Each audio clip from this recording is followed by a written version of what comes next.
Guruvayur പടിഞ്ഞാറേനടയിൽ urban ബാങ്കിന് സമീപം മാൻഹോളിൽ നിന്നും കക്കൂസ് മാലിന്യം പൊട്ടിയൊഴുകി ദുർഗന്ധം വമിക്കുന്നതിനെതിരെ ബി.ജെ.പി. ഗുരുവായൂർ ഏരിയ കമ്മിറ്റിയുടെ നേതൃത്വത്തിൽ മാസ്ക് ധരിച്ച് പ്രതിഷേധിച്ചു. വാർഡ് കൗൺസിലർ ശോഭ ഹരിനാരായണൻ ഉദ്ഘാടനം ചെയ്തു. കോടി ചെലവാക്കിയിട്ട് നടപ്പാക്കിയ അഴിച്ചുകാൽ പദ്ധതിയുടെ അവസ്ഥയാണ് ഈ കാണുന്നത്. ഏത് നിമിഷവും ഈ മാൻഹോൾ പൊട്ടി പുറത്തേക്ക് സെപ്റ്റിക് മാലിന്യം ഒഴുകുന്ന ഒരവസ്ഥയാണ്. ഇത് കണ്ടിട്ടും കാണാതെ കണ്ണടച്ചിരിക്കുന്ന അധികൃതർക്കെതിരെ, കാരണം നമുക്കറിയാം ഞങ്ങളിന്ന് മാസ്ക് ഇട്ടിട്ടാണ് പ്രതിഷേധിക്കുന്നത്.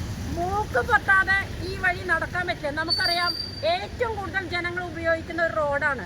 ഈ റോഡിൻ്റെ മാൻഹോളിൻ്റെ അവസ്ഥയാണിത്. ഇവിടെ എന്തെങ്കിലും ആക്സിഡൻറ്റ് നടന്നാൽ ഏറ്റവും കൂടുതൽ ഭക്തജനങ്ങൾ, വിദ്യാർത്ഥികൾ, പ്രായമായവരൊക്കെ നടക്കുന്ന റോഡിൻ്റെ അവസ്ഥയാണ്.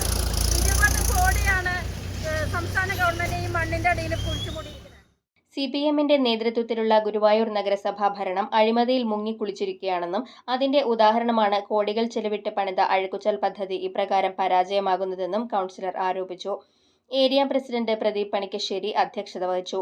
ബി.ജെ.പി. ഗുരുവായൂർ മണ്ഡലം വൈസ് പ്രസിഡന്റ് മനീഷ് കുളങ്ങര, ജ്യോതി രവീന്ദ്രനാഥ്, പ്രസന്നൻ വലിയപറമ്പിൽ, ദീപ ബാബു, ജിതിൻ കാവീട്, നിധിൻ മരക്കാത്ത്, ദീപക് തിരുവങ്കിടം, കെ കാളിദാസൻ, സൂരജ് താമരയൂർ, മനോജ് പൊന്നുപറമ്പിൽ എന്നിവർ നേതൃത്വം നൽകി.